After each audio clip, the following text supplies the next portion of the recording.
Welcome back to the Human Algorithm Podcast, where we go beyond the glossy feed and dig into the messy, meaningful, and sometimes downward complicated ways of technology, creativity, and identity, and how they shape the world we live in. So today's guest, well, I promise you have never met someone quite like them.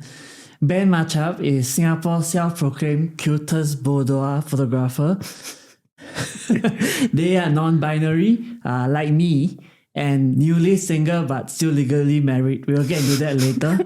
And they have carved out a career that fuses artistry, intimacy, and a fearless approach to spaces and stories most people shy away from. Not your auntie uncle kind of content, which is photographing adult content to staging shoots in Singapore's open drains, from documenting plus size, dark skin, queer bodies in overlooked urban spaces, to navigating the very public rollercoaster of freelance life, which is something that I can identify with as well.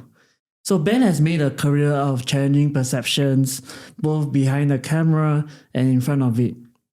So today we are going to talk about art, we're going to talk about identity, we're going to talk about the politics of beauty, intimacy, and survival as a working creative in Singapore. But first, Ben, welcome to the show. And I always like to start light because we're going to some deep stuff later. What's one thing most people don't know about you, especially your social media followers, right, that you secretly wish they did?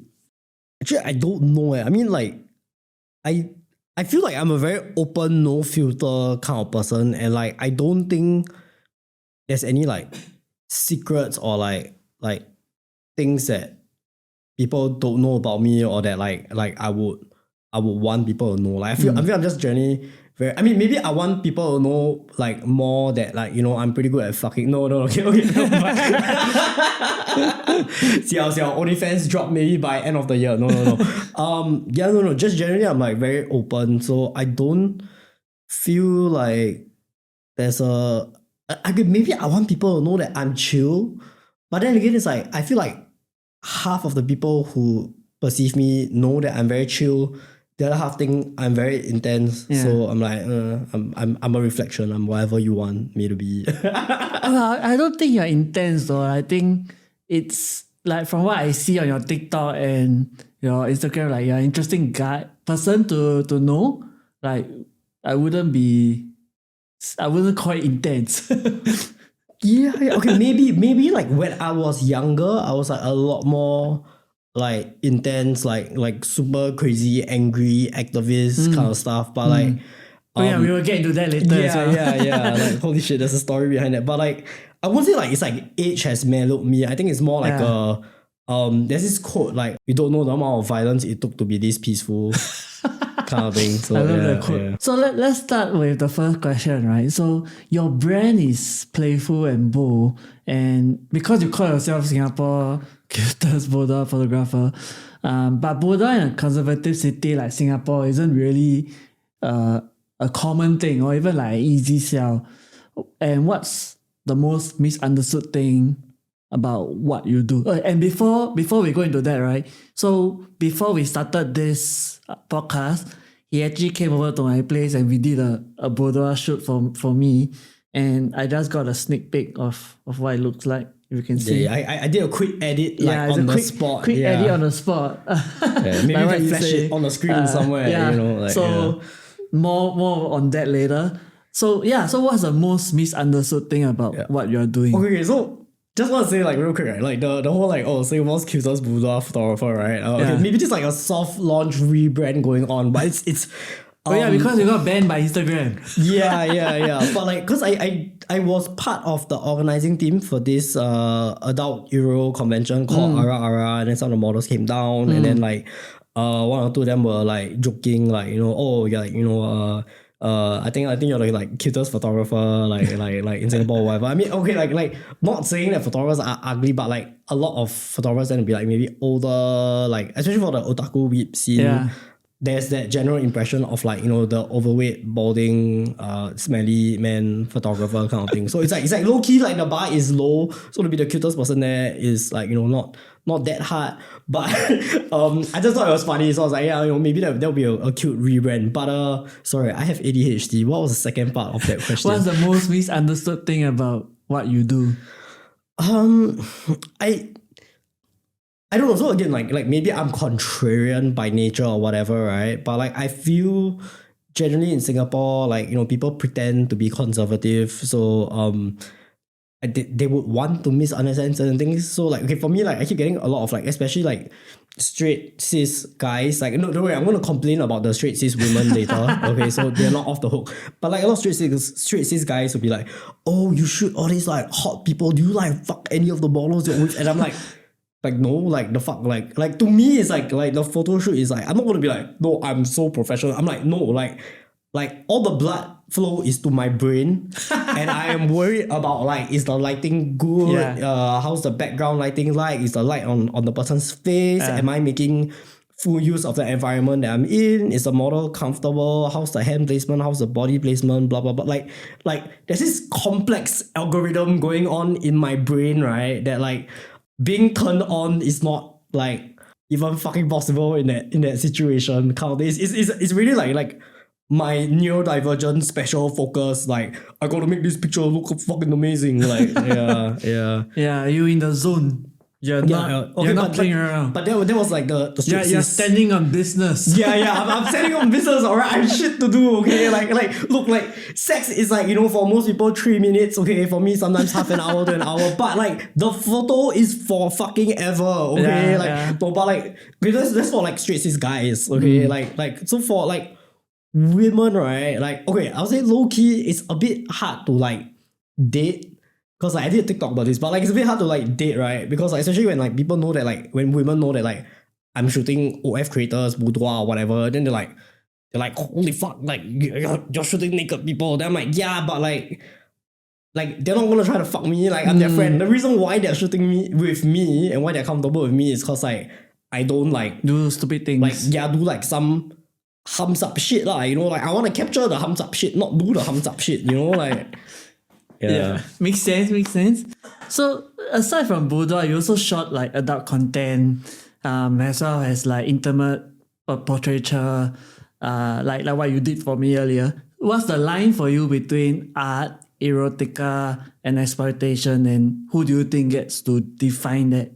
Okay, I feel the whole art and erotica, it's like those Venn diagram circles, and like it interacts with, but like I don't, with specifically art and erotica, right? Like I really don't like even having that distinction, because I feel like people who shoot boudoir, porn, nudity or whatever, right? Like some of them need to hide behind this mask or blanket of like, no, I do art, I do boudoir, I don't do like I'm an artist. Trashy stuff. Then I was like, you can still shoot trashy stuff and make it art. Okay, you can still shoot porn and make it art. You can still do porn and make that art. You can make art be porn. Like it's to me, like I don't see a difference. Like I am Ben Machap, I'm a photographer, I'm an artist. This is the work like that I do. When it comes to exploitation, I think specifically with sex work, right? The relationship with sex work, exploitation, and discrimination is a very tricky relationship, because I feel like so let's say people ask like, is sex work empowering? And you have some sex workers saying like sex work is empowering. Some people like, I used to be a sex worker, it's not empowering, blah blah. But like I feel that sex work is work at the end of the day. Okay, any discussion about sex work, we need to acknowledge that sex work is work.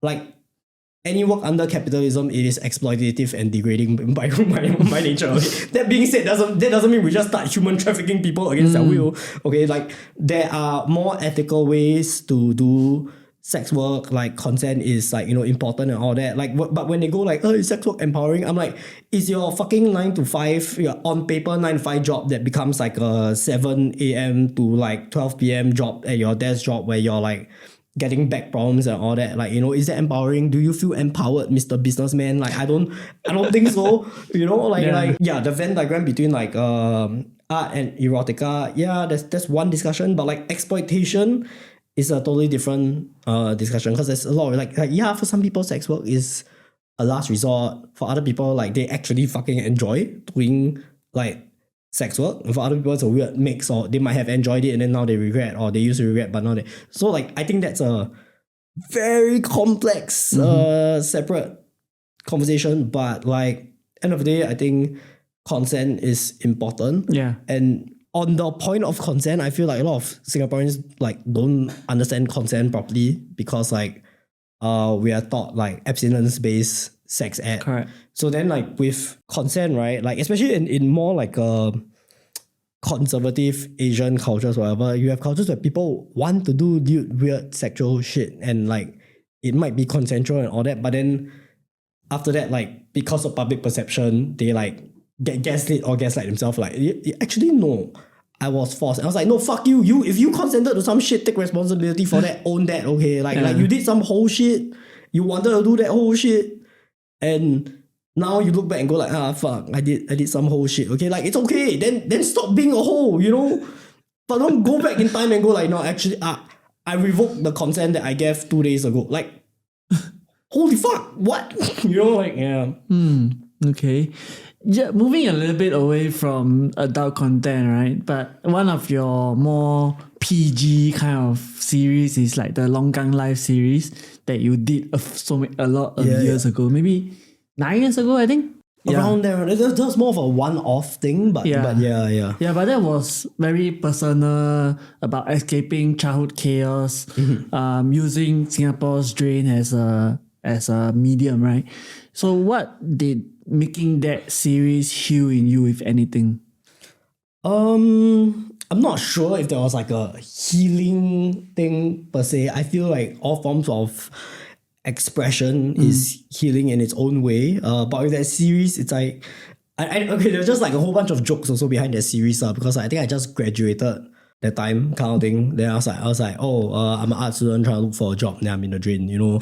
Or like there's also like a lot of people doing the whole stuck up underground artist thing. Then I was like, you're not more underground than me. I'm literally in the longkang, like that kind of shit. But to me, that was just a bit of a rebellion and an expression kind of thing, because I was dealing with a lot of like stuck up fashion kids, and part of me was just like fuck you, I'm gonna do a fashion shoot in the longkang and it's like gonna go viral, gonna get covered in like a few news sources and all that, and it did. Yeah. I not sure if it was a Straight Times thing, but I know like Coconuts and a bunch. Coconuts. A bunch of other places like covered it, and then a lot of the fashion kids were like kind of pissed off at me because they're out there, I don't know, like renting Dior jewelry or some fuck, and then like shooting it and go, I shot for Dior. Then I was like, no, you rented fucking branded shit to like brag about it, and no one gives a fuck about your work because it's generic as fuck. I took the risk as an artist, shot in the like out of the box, out of the box and into the longkang, you know.